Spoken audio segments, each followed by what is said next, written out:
mula sa 41,000 na barangay sa buong Pilipinas ito. Ito yung drug free ng panahon na yun. 27,000 na ito.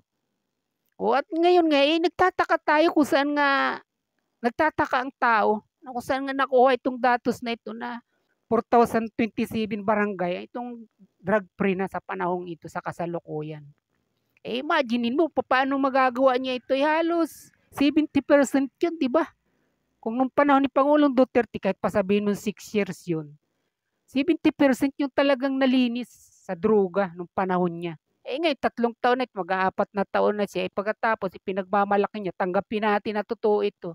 4,000 lang.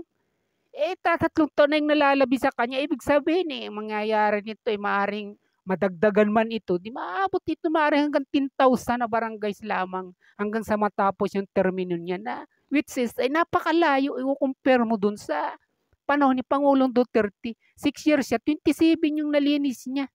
Pagdating sa usapin ng pagda-drugs o paggamit ng drugs ng tao, hindi ba o sa bawat barangay kung paano ito nilinis ng totohanan at totoong nawala.